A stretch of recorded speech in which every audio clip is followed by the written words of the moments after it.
शिवनगर गांव में गगन नाम का एक किसान रहा करता था। वह बहुत गरीब था। उसके माता पिता बचपन में ही उसे छोड़कर चल बसे थे, इसलिए वह अकेला पड़ गया था। उसके पास घर के अलावा सिर्फ एक छोटा सा जमीन का टुकड़ा था, जिसमें वह खेती किया करता था। शाम का समय होता है, तभी उसका करीबी दोस्त अजय काफी दिनों बाद उससे मिलने आता है। अजय, तुम यहाँ इतने दिनों बाद? पहले बैठने को नहीं कहोगे? हाँ हाँ, आओ बैठो। दोनों दोस्त बैठकर बातें करने लगते हैं। अब बोलो, कैसे आना हुआ? कुछ खास नहीं है। मैं कुछ काम के लिए शहर गया था, उधर से लौटा तो सोचा तुमसे मिल लेता हूँ। तुम बताओ, कैसे हो? मैं ठीक हूँ। और क्या हुआ है? हमेशा खुश रहने वाला आदमी आज इतना उदास क्यों है? कुछ नहीं दोस्त, दूसरे गांव में एक सेठ से कुछ पैसे उधार लिए थे। थोड़े थोड़े करके सब चुका दिया है, थोड़ा और बाकी है, कल जाकर दे दूंगा। तुम बताओ, शहर क्यों गए थे? वही पैसों की बात थी। मुझे थोड़े बहुत पैसों की जरूरत पड़ गई थी, इसलिए शहर अपने बैंक गया था। वहां गया तो बैंक में पैसे खत्म हो गए थे, इसलिए वापस लौटना पड़ा। तो फिर कल भी शहर जाओगे? हाँ, कल भी बैंक जाना पड़ेगा। लगता है रात हो गई, अब मुझे घर की ओर चलना चाहिए। आज रुक जाते तो अच्छा होता। नहीं दोस्त, मैं रुक नहीं सकता, मुझे चलना चाहिए। फिर अजय अपने दोस्त से बात करके घर की ओर चल देता है। अगले दिन गगन सेठ का बाकी पैसे देने के लिए उसके घर की ओर चल देता है। सेठ जी, क्या आप घर पर हैं? हाँ हाँ, अंदर आओ गगन, बैठो। सेठ जी, मेरे बाकी के पैसे कब लौटाऊंगा ये पूछने वाले आप, लेकिन मैं वही देने आया हूँ। तो अच्छी बात है, आज सुबह ही मुझे पैसों की जरूरत पड़ गई थी। ठीक हुआ जो तुम देने आ गए, नहीं तो मुझे बैंक जाना पड़ता। तभी गगन सेठ जी को बाकी के पैसे दे देता है। सेठ जी, मैंने सारे पैसे आपको चुका दिया है। हाँ गगन, तुम सारे पैसे अब चुका चुके हो। ठीक है सेठ जी, मैं अब चलता हूँ। ठीक है, जाओ। गगन पैसे देकर वहां से चल देता है। चलते चलते उसे वही दोस्त बहुत याद आ रहा था जो उसे कल शाम मिलने आया था।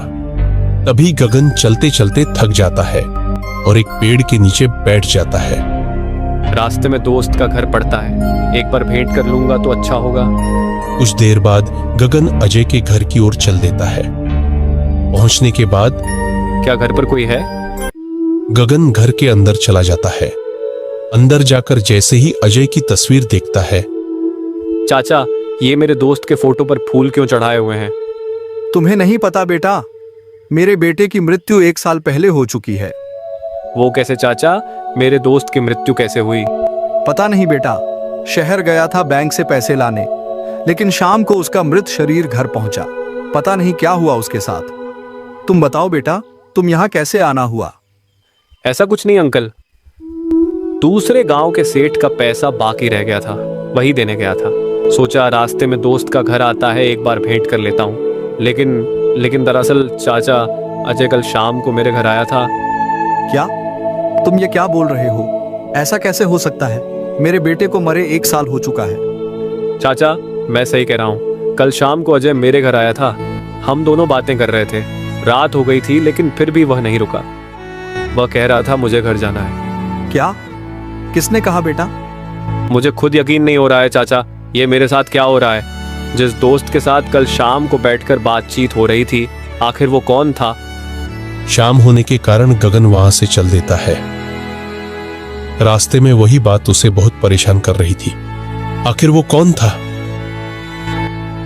गगन घर पहुंच जाता है और सो जाता है, लेकिन आधी रात को उसकी आंख खुल जाती है। वो ऐसी आवाजें आती हैं मानो गेट पर कोई है। वो डर जाता है। अरे कौन हो भाई, इतनी रात को दरवाजे को ठकठका क्यों रहे हो? मैं हूँ, तुम्हारा दोस्त अजय। अजय, तुम यहाँ आधी रात को क्यों आए हो? क्या तुम अंदर से ही पूछोगे, दरवाजा नहीं खोलोगे? हाँ हाँ, क्यों नहीं, मैं आ रहा हूँ। गगन दरवाजा खोल देता है। अजय अंदर आता है। अजय, आज मैं सेठ को बाकी बचे पैसे देने गया था। वापसी में तुम्हारे घर भी गया था, वहाँ तुम्हारे पिताजी से भेंट हुई। अच्छा, क्या कहा मेरे पिताजी ने मेरे बारे में? उन्होंने कहा तुम बैंक गए थे पैसे निकालने, लेकिन शाम को तुम्हारा मृत शरीर घर पहुंचा। क्या ये सच है अजय, तुम्हारी मृत्यु हो गई है? हाँ दोस्त, मेरे पिताजी ने सही कहा। मेरी मृत्यु 1 साल पहले हो चुकी है। इतना कहते ही अजय का असली रूप सामने आ जाता है।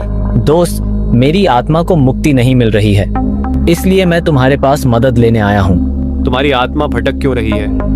दरअसल दोस्त, बैंक से पैसे लेकर लौट रहा था, तभी किसी ने मुझे गोली मार दी और मेरी वहीं मृत्यु हो गई। जिसने तुम्हें मारा, क्या तुम उसे पहचानते हो? नहीं दोस्त, अंधेरा था, मैं उसे देख नहीं पाया। तो फिर क्या कारण है कि तुम्हें अब तक मुक्ति नहीं मिली? मेरी एक आखिरी इच्छा बाकी है। जिस दिन मुझे गोली लगी थी, उसी दिन जो पैसे मैं ला रहा था, उन्हें एक पेड़ के नीचे छिपा दिया था। मैं चाहता हूँ कि वो पैसे मेरे पिताजी तक पहुँचे। मैं क्या कर सकता हूँ दोस्त? वो पैसे तुम मेरे पिताजी को दे देना। मैं उन्हें अकेला छोड़ गया हूँ, मैं उनके बुढ़ापे का सहारा नहीं बन पाया। इतना कहते कहते अजय की आंखों में आंसू आ जाते हैं। चलो दोस्त, वो मुझे उस जगह ले चलो। मैं वादा करता हूँ तुम्हारी आखिरी इच्छा जरूर पूरी करूंगा। उस आत्मा के साथ पैसे निकालने निकलता है। डर तो नहीं लग रहा दोस्त? नहीं दोस्त, तुम्हारे जैसा सच्चा दोस्त साथ हो तो डर कैसा? बात करते करते दोनों उस पेड़ के पास पहुंचते हैं। यही वो जगह है, इसी पेड़ के नीचे मैंने पैसे छिपाए थे। जिस दिन मुझे गोली लगी थी, मैं खुदाई शुरू करता हूँ। गगन खुदाई करता है और पैसे मिल जाते हैं। पैसे मिलते ही अजय हवा में गायब हो जाता है। अब मैं ये पैसे उसके पिताजी तक पहुंचा दूंगा। रात बहुत हो गई है, सुबह होते ही जाऊंगा। सुबह गगन पैसे लेकर अजय के घर पहुंचता है। चाचा, ये पोटली आपके लिए है। बेटा, इसमें क्या है? इसमें पैसे हैं। अजय ने कहा था आपको देने के लिए। क्या? किसने कहा बेटा? आपके बेटे ने। उसने ये पैसे पेड़ के नीचे छिपा दिए थे और जाते जाते कहा मेरी आत्मा को मुक्ति मिलनी चाहिए। इतना सुनते ही चाचा की आंखों में आंसू आ जाते हैं।